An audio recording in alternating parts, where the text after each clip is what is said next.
Hey guys, today I'd like to share my lesson plan for Halloween, and I'll be also sharing my PowerPoint presentation, which you'll be able to download. So this year I've created a lesson around a song that I found on Super Simple Learning, which is a song about trick-or-treating, and I'll share the website shortly. There are 6 characters in the song, a witch, a ballerina, a pirate, a monster, a cowboy, and a ghost. And I start off by introducing the characters. So first off, we open our notebooks and I draw a hat. And I ask my students to also draw a hat. And I say, well, on Halloween, some children put on a hat. Who's wearing a hat? And if they know the word witch, they'll say it's a witch. If they don't, then we actually write it down. They'll probably, they'll probably guess it in their native tongue. But then we write witch. Okay, so who's wearing a hat? And we're drilling 2 structures here: to put on and to wear. The witch, and then we, think of a certain type of gesture to represent the witch. Maybe she's brewing something or cooking something. The witch is, I do the lock for the linking verb, is wearing a hat. One more time. The witch is wearing a hat. My next picture is that of a beard. So, and then I say, well, some children put on a hat, other children put on beards. This is a beard. That's a word from Kids Box 3, so they should know it. Who's wearing a beard?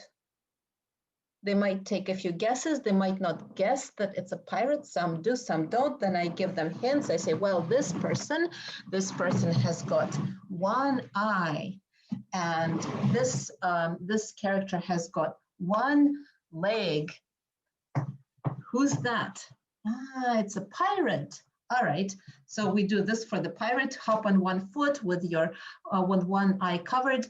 The pirate is wearing a beard. Okay. Next, I draw a skirt. So some children put on a hat. Other children put on a beard.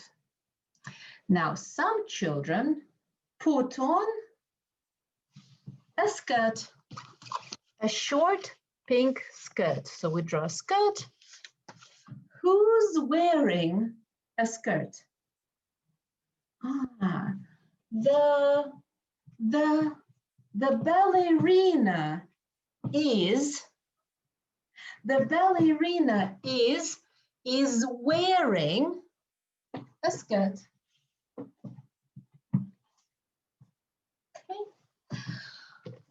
The next character, some children put on a hat, other children put on a beard, some children put on a skirt, some children put on a white blanket.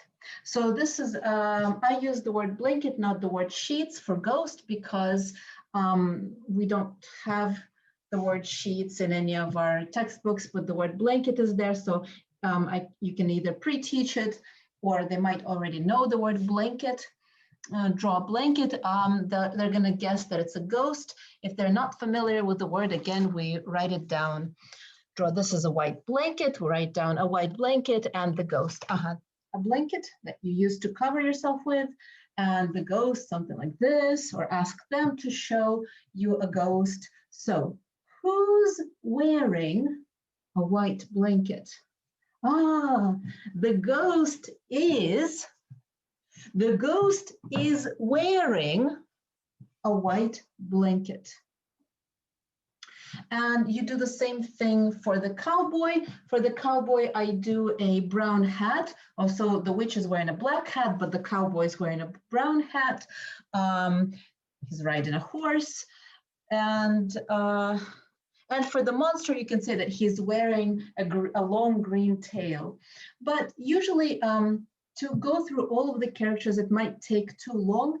So typically, I limit myself to 3 or 4. I use the ghost and the witch because these could be new words, and also the pirate, because a pirate is not the first character that comes to mind. But we do want to sort of personalize this activity. So I ask, okay, what else might the kids wear? What other costumes might they put on? So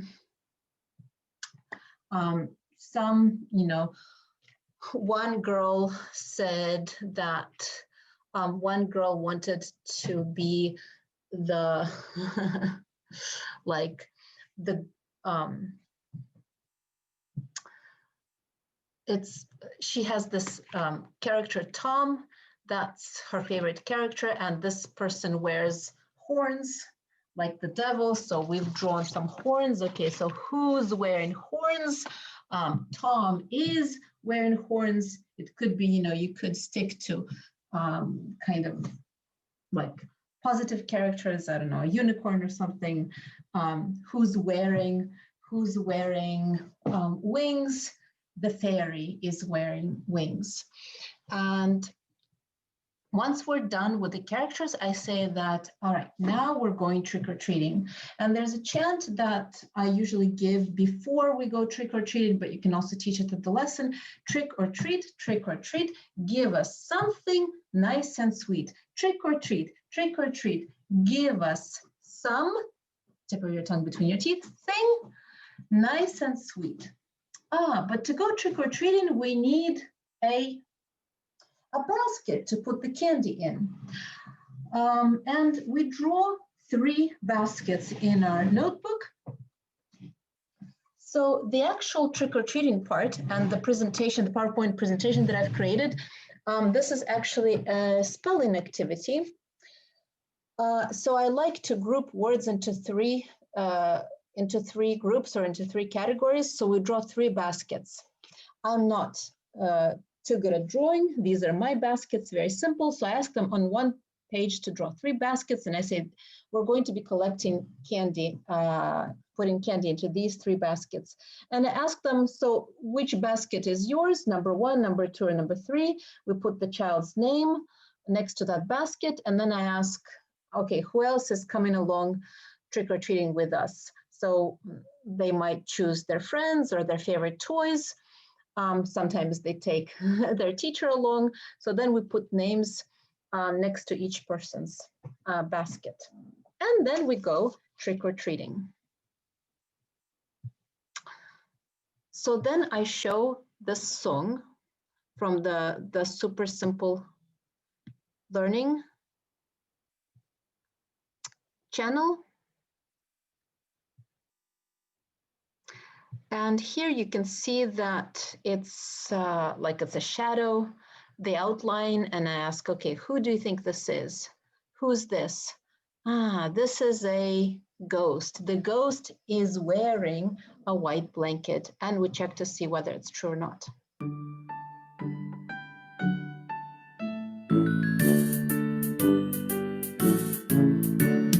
Knock, knock, trick or treat, who are you?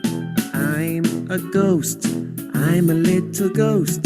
Knock, knock, trick. Okay, then I pause the video and I say, okay, it's our turn. So the ghost gets the candy, now it's our turn. Knock, knock. Who are you? And they answer, okay, I'm a, they choose a character that they like. They can change the character every time we do the trick-or-treating, or they can keep the one character that they've chosen. Okay, so who are you? I'm a witch. Let's say that the person is a witch or a cat. I'm a witch. And what are you wearing? Because since we've been practicing the he or she is wearing. So here we're going to be practicing. I'm wearing. What are you wearing? I am wearing a black hat. Oh, you're a lovely witch.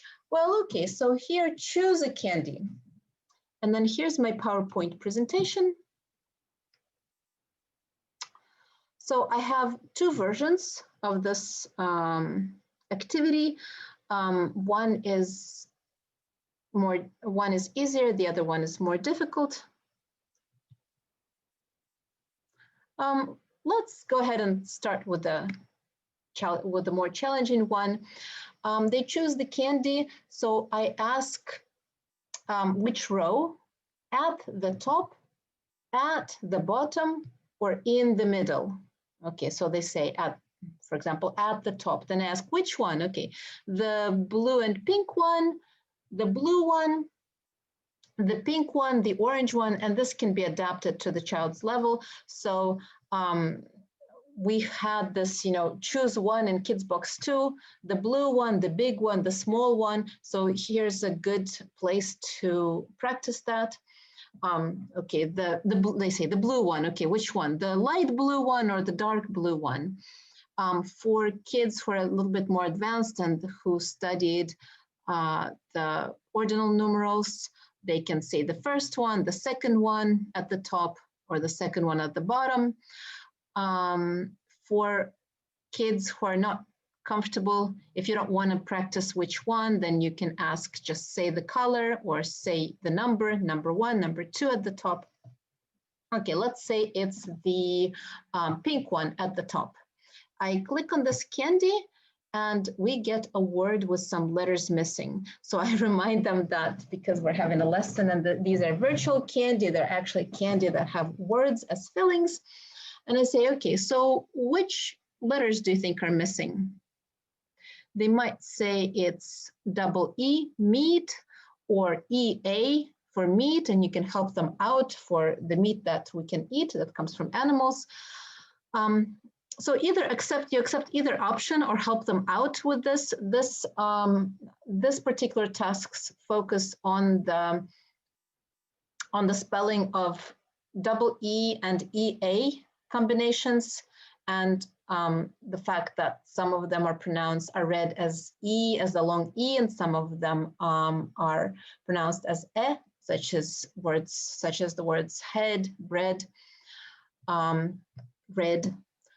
So in the first version, there are no missing letters. So if you click on the candy, it's a given for you. So choose either one. And by the way, in the PowerPoint presentation, you can change the words. So if you want to review some other vocabulary, whatever, you can just type in new words, but still use the candy. You click on it and then you get a word. Okay, so meat, and I say, okay, whose basket, and let them just choose whichever basket they like. They're probably going to say, oh, the first one goes into my basket. So we actually draw a candy in the child's basket, and he draws the candy in his basket and his or her basket, and inside the candy write the word meat. I might, for students who are a little bit more advanced, or you might do both words. So you say, okay, let's put meat, the nice to meet you, into one basket, and let's put the meat that we eat into another basket, because those are two different words. Choose another candy, which one? At the top, at the bottom, or in the middle? Okay, in the middle, which one? The red one. Let's click on that. Okay, which word is that? That's head. And then I let them choose freely which basket to put the candy into. But the first time they go through, they'll probably put one candy into each basket. That's fine. Then we go on to the next character. Okay, so let's keep going. Trick or treat, who are you? I'm a ghost. I'm a little ghost. Sometimes I might also pause the video here and ask, okay, what's the ghost doing? Is it dancing? Is it singing? Oh, it's dancing. I think it's dancing or flying, maybe. Who knows?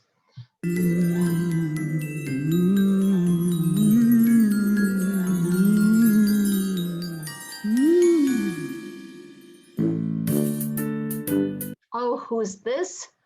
It's a cowboy. The cowboy is wearing a brown hat. Knock, knock, trick or treat, who are you? I'm a cowboy, I'm a little cowboy. Knock, knock, trick or treat, who are you? All right, it's our turn. Okay, knock, knock. Who are you? Oh, I am a witch, or I'm a black cat. And what are you wearing, black cat? I'm wearing black ears. Oh, you're a lovely cat. Well, here you are. Choose a candy. Which one? At the top, at the bottom, or in the middle? Okay, so let's say they say at the bottom. Which one? The pink one, the one with the heart, the rainbow one. Okay, the one with the heart. The fifth one at the bottom. Open it up. Okay, and then here we have the word leaves. Go over, if it's a new word, we go over, or I draw a leaf. And so, but the point, the second time we go around, they can't just put a candy into any basket. I ask them to put it into that the words in one basket, they have to be similar in one way or another. And actually, there are probably 4 categories of words, but only 3 baskets. So there isn't actually a single right way of grouping the words, but they have to come up with a way to group them. Sometimes they try grouping them by by meaning. So for example, they might have, okay, the word peas and beans and meat together, because those are all the things that we eat. But then they realize that the other words, none of the other words fit into this category, so they have to kind of change it up. And I start, help them out with the fact that it's something about the way that they're spelled or the way that they sound. So if we open these up, you can see that there are, let's do the other version, that there's one category where one possible basket, it could be the words that have the long E sound, but they're spelled differently. Some are spelled with EA, some are with double E. So that's fine if you put them all into one basket. Another group of words is, or you can split them up into 2 different baskets. You might have the EA in one basket and the double E in another basket. But then you have to put the other words, which are spelled with EA, also into that basket, but they notice that some of them are pronounced as E, like in the word bread, while in other words, such as meat, it's pronounced as E. And then they find that some words such as red, they only have one E, but it's pronounced as E. You could also have a group of words which have the S sound based not on the spelling, but on the sound. The red, head, bread, bed, treasure. So like I said, there are different ways of doing this. But the point is that just to notice how these different groups, how they cross over. And usually we don't, you won't be able to get to the end to collect all the candy at the first lesson. So usually this takes about 2 lessons, and you might not even collect all of the candy, because that's a lot of candy, that's a lot of writing to do. But then at the end, definitely have like a spelling quiz on these words. Get them to notice which words have the S sound and are spelled with EA, which have the S sound and are spelled with E, red, pet, bed, men, and which have the EA and the long E sound, which have the double E and the long E sound, feet, green, breed, and so on. Okay.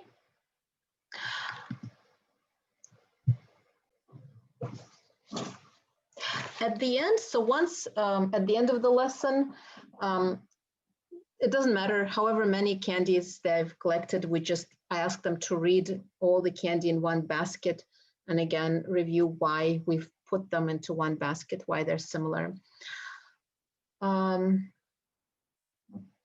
So yeah, I hope you found this activity interesting, and it can definitely be adapted. The PowerPoint presentation can definitely be adapted to whatever vocabulary you find suitable to review. Have a good night. Bye.